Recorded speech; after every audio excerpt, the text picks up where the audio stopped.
Good afternoon. Matt Lindsay with Macroeconomics. It's a pleasure to be here. I'd like to speak about three areas that publishers are using using analytics to grow their business volumes and audience revenue. I'll talk about kind of three examples really quickly in the next 15 minutes and use some case studies. I'll skip over our introduction in the interest of time, but we do work with a number of publishers in Europe. We work with NZZ in Zurich and NRC in Amsterdam, among others. So the first area I'd like to talk about is churn prediction. So as acquiring customers becomes more difficult, what we've often heard is that retention is the new acquisition. So what do we do? How do we predict, and then what do we do with that information once we know who's likely to stop? So when we have a churn model, we use different types of data. We like customer data, specifically what they've done with their subscription. We use complaint history. We use digital engagement.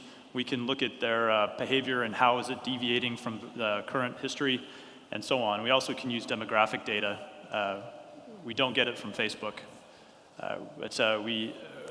Once we have those, some of the variables that we, and I was kidding.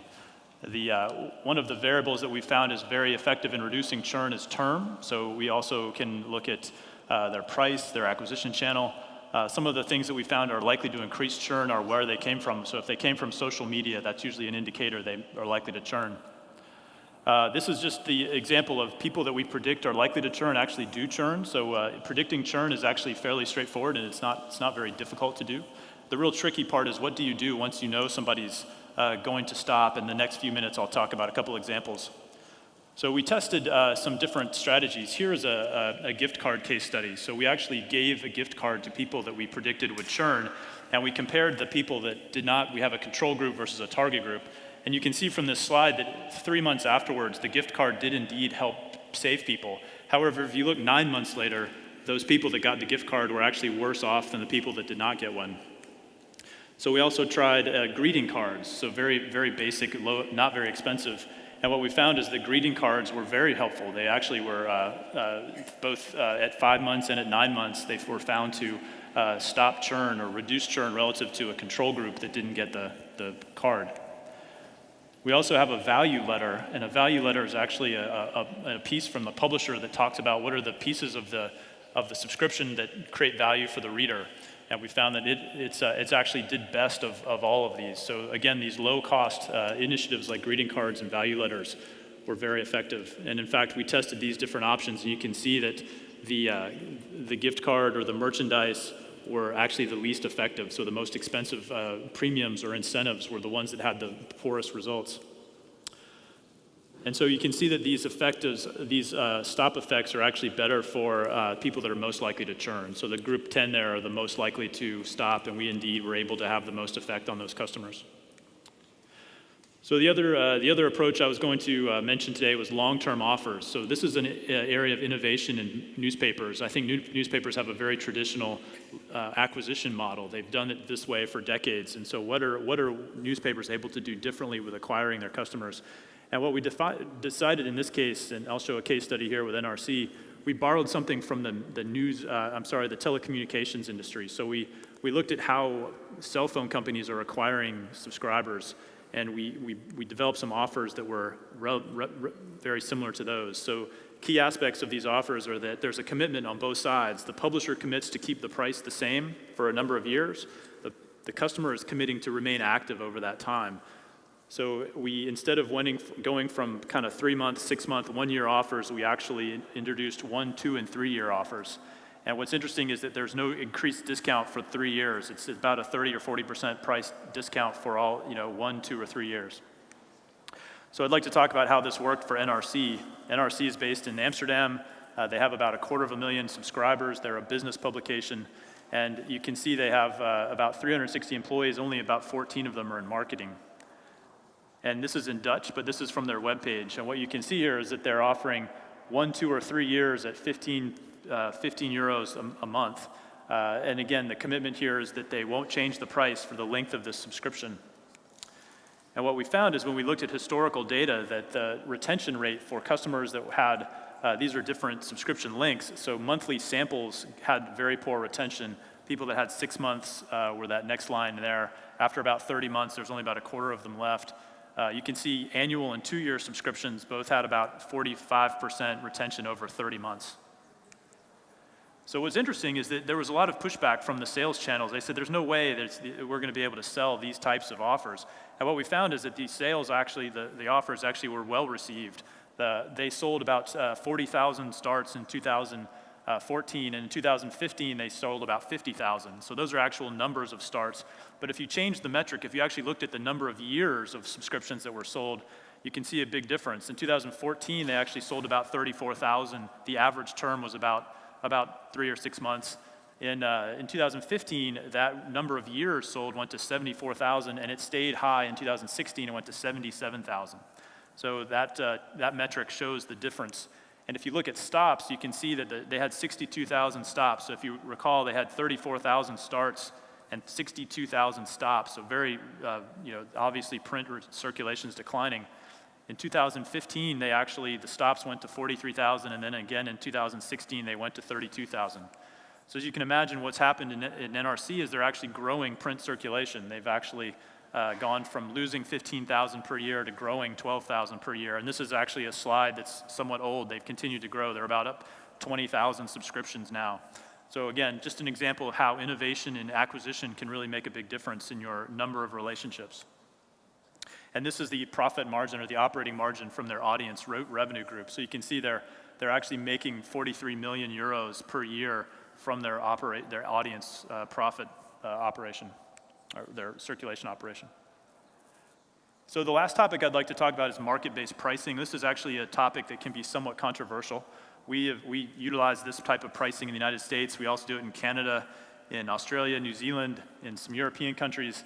And so I invite you to keep an open mind when you hear about this.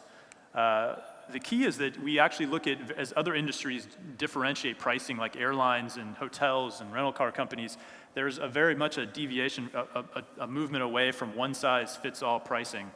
So if you remember from your economics in school, there's a demand curve. And so if we look at what customers are paying today, you can see that there was, in this particular market, there was about, most of the customers were paying the basic rate of 12 euros a week. There's perhaps a slight discount for people that pay by credit card. And then the people on the right there are the people that actually are on a promotional offer and they go right to full price. So if the dotted line you see there is what we actually estimate the demand for this product is. There are people that are actually paying a lot less than they perhaps would be willing to, and there are people that are paying more than they should be, and they cause churn that way.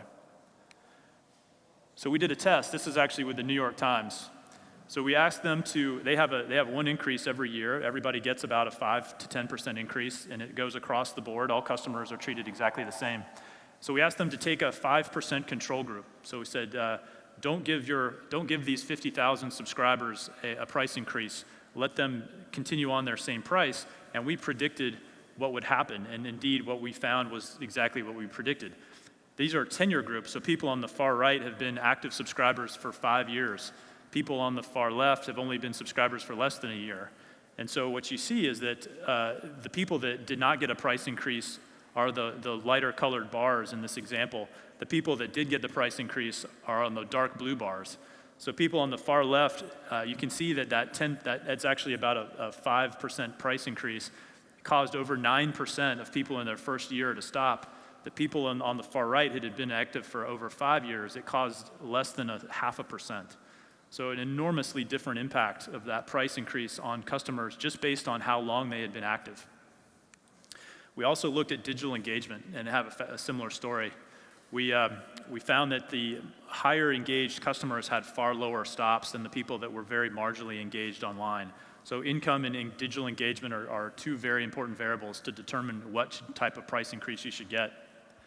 And when we do this, we actually don't use conjoint analysis where you interview customers. What we actually look at are what the historical data. So what have people actually done in the past? We use econometrics to do that. And you can see that what we do is get this distribution from least sensitive to price to the most sensitive. So people on the far left of this chart are likely to take the price increase very well. People on the far right are more likely to stop. And instead of everybody getting one price, which in this case perhaps would be, say, 10 or 15%, we actually give a higher price increase to people that can tolerate the price increase, and we give less to people that are not able to pay that much. We also use target and control groups, and this is an example of a report that we often produce that shows how these, so it's a very test-driven process. So a quick case study, this is actually with the LA Times. We started working with them in 2010, and you can see that most customers were paying 2 or 3 prices. Their full price was about $6 a week. They had people that they were acquiring at $2 and $3. In 2011, we had started moving people, and you could see we had started to raise that top rate, and you can see that sloped line is what we believe the demand curve was. So as we went over time, you can see in 2012, we had moved more people up.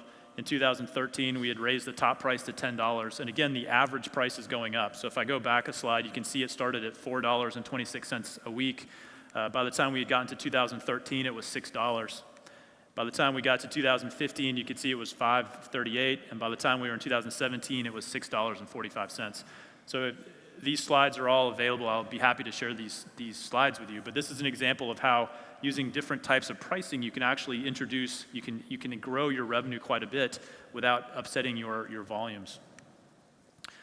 So that is a very brief summary of the types of ways we are using analytics. I will be available back over there to ask any questions that you may have or answer any questions. Some of my colleagues are here. Sebastian Gehr is here. He's actually German, and Bob is an American like me. He speaks no German, so I'll warn you about that.